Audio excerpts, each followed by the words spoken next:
নমস্কাৰ বন্ধুসকল, ডিজিটেল অসমৰ নতুন এটা ভিডিঅ' সৈতে মই বেদান্তৰ পৰা আপোনাক সকলোকে স্বাগতম জনাইছোঁ। বন্ধুসকল, আমি ইনভেষ্টমেণ্টৰ বিষয়ে বিশেষকৈ লং টাৰ্ম ইনভেষ্টমেণ্ট আমি কেনেদৰে কৰিব পাৰিম, ইয়াৰ উদ্দেশ্য কি আৰু কেনেধৰণৰ আমি টেকনিক ইয়াক ব্যৱহাৰ কৰিব লাগিব, কি ষ্ট্ৰেটেজিৰ জৰিয়তে আমি কাম কৰিব পাৰিম, এই সকলোবিলাক কথা আমি এটা বিগিনাৰ কোৰ্ছৰ জৰিয়তে আমি আলোচনা কৰিম। সকলোবিলাক আমি সৰুকৈ ভিডিঅ' দিবলৈ চেষ্টা কৰিম যাতে আমাৰ ভিডিঅ'বিলাক 5 মিনিটৰ ভিতৰত হয়, যাতে আপোনালোক বৰ নহয়। আজি আমি আলোচনা কৰোঁ আমি ইনভেষ্টমেণ্টৰ গ'লসমূহৰ বিষয়ে। আমি ইনভেষ্টমেণ্ট কৰাৰ মূল যিকেইটা লক্ষ্য হ'ল, এটা হ'ল হায়াৰ ৰিটাৰ্ণ, মানে আমি বেছিকৈ ৰিটাৰ্ণ পাবৰ কাৰণে কৰোঁ যাতে বেংকতকৈ বেছিকৈ আমি ৰিটাৰ্ণ পাওঁ। ফুলফিল ফিউচাৰ গ'ল, আমাৰ ভৱিষ্যতৰ যিবিলাক আমাৰ সপোন আছে সেই সপোনবিলাক যাতে আমাৰ পূৰণ হয় তাৰ বাবে আমি ইনভেষ্টমেণ্ট কৰোঁ।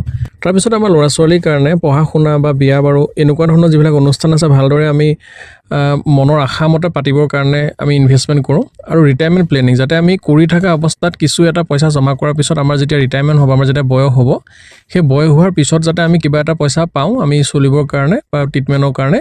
এই সকলোবিলাক হৈছে আমাৰ এটা গ'ল। মূল গ'ল আমি 4টা ইয়াতে নিৰ্ধাৰণ কৰিছোঁ। তাৰ ভিতৰত চাওক, হায়াৰ ৰিটাৰ্ণটো কেনেকৈ আপুনি বুজি পাব যে কোনটো আপোনাৰ কাৰণে হাই ৰিটাৰ্ণ। আমি সকলোৱে জানো মুদ্ৰাস্ফীতি, ইনফ্লেশ্যন, মানে যিকোনো এটা বস্তুৰ দাম যেতিয়া বাঢ়ি যায়, আপোনালোকে হয়তো গম পাইছেই যে অলপ দিনৰ আগতে মেডিচিনৰ দাম বহু বাঢ়ি গৈছিলে।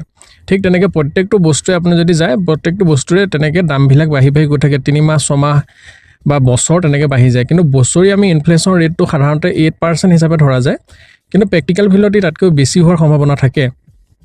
এতিয়া উদাহৰণস্বৰূপে যদি আপোনাৰ বছৰত বস্তুৰ দাম 8% বাঢ়ে আৰু আপোনাৰ যদি সেই বিনিয়োগ য'ত ইনভেষ্ট কৰিছে, ইনভেষ্টমেণ্ট যদি 12% বা 15% বা 20%, যিমান বেছিকৈ হয় সিমান আপোনাৰ প্ৰফিট হ'ব আৰু তেতিয়াহে আপুনি প্ৰফিটেবল হ'ব ইনভেষ্টমেণ্টৰ জৰিয়তে। যদি আপুনি 8% পায়, উদাহৰণস্বৰূপে আপুনি বেংকত যদি ফিক্সড ডিপ'জিট কৰে, তেতিয়াহ'লে আপুনি 7% 8% ৰিটাৰ্ণ পাব বা 6% ৰিটাৰ্ণ পাব। সেই 6% 7% আপুনি যিটো ৰিটাৰ্ণ পাব, সেই ৰিটাৰ্ণটো আপোনাৰ একো অৰ্থ নাথাকে। কিয় নাথাকে? কাৰণ এই বছৰ যিটো 100 টকাত যিটো বস্তু আপুনি কিনিবলৈ পাইছে, সেই বস্তুটো অহা বছৰলৈ 110 টকা বা 120 টকা, এনেকুৱা ধৰণৰ নৰ্মেল ৰেটটো 110 টকাত আপুনি কিনিব লাগিব। 8% 10% ইনক্ৰিজ হয়। গতিকে আপুনি যদি 100 টকা থৈ 110 টকা পায়ো, তেতিয়াহ'লে সেই 100 টকাৰ সমানেই হ'ল, আপুনি এক্সট্ৰা প্ৰফিট একো নাপালে। ইয়াৰ পিছত বন্ধুসকল, ফুলফিল ইয়ৰ ফিউচাৰ গ'ল। আমাৰ ভৱিষ্যতৰ যিবিলাক সপোন আছে সেই সপোনবিলাক পূৰণ কৰিবলৈ আমি সকলোৱে বিচাৰোঁ।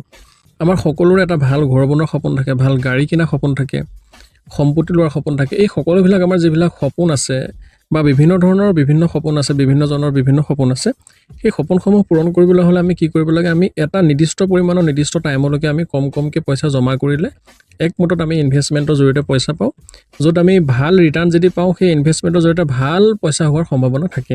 উদাহৰণস্বৰূপে যদি আপুনি SIP চিষ্টেমত কাম কৰে, ধৰক 15 বছৰ 10 বছৰ হ'লে ইয়াৰ পৰা ভাল ৰিটাৰ্ণ এটা পোৱাৰ সম্ভাৱনা থাকে, যাৰ জৰিয়তে আপুনি আপোনাৰ যিখিনি পৰিকল্পনা আছে সেই পৰিকল্পনাৰ মতে কাম কৰিবলৈ। কিন্তু যিকোনো ইনভেষ্টমেণ্ট কৰিলে সেই ইনভেষ্টমেণ্টটো ছিষ্টেমেটিক হ'ব লাগিব। সেই ইনভেষ্টমেণ্টটো আপোনাৰ মানে গ'লটো আপোনাৰ ফিক্স হ'ব লাগিব যে ইমানলৈকে মই ইনভেষ্টমেণ্ট কৰিম। এই সকলোবিলাক আমি পৰ্যায়ক্ৰমে আলোচনা কৰিম।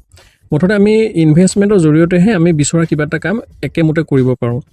ইয়াৰ পিছত আহি গ'ল আমাৰ এডুকেশ্যন। ইতিমধ্যে কৈছোঁৱেই, একেখিনি কথাই হয় যে আমাৰ ল'ৰা ছোৱালীৰ ভৱিষ্যতৰ কাৰণে ধৰক 18 বছৰত 19 বছৰত যিটো আমাৰ এটা উচ্চ শিক্ষাৰ পৰিকল্পনা থাকে, তেতিয়া আমি কি কৰিব পাৰোঁ? আমি সেই ল'ৰাৰ নামত বা সেই ছোৱালীজনীৰ নামত আমি ইনভেষ্টমেণ্ট এটা যদি কৰি দিওঁ, তেতিয়াহ'লে আমাৰ কি হয়, সেই পঢ়া শুনাৰ সময়ত বা বিবাহৰ সময়ত একেলগে পইচা ওলাই যায়। এই ক্ষেত্ৰত আমাৰ চৰকাৰৰ কিছুমান আঁচনি আছে, যেনেকৈ ছোৱালীৰ ক্ষেত্ৰত সুকন্যা সমৃদ্ধি যোজনা বুলি আছে, হোষ্টেলৰ বিভিন্ন ধৰণৰ আঁচনি আছে। আৰু আপুনি ইনভেষ্টমেণ্টো কৰিব পাৰে।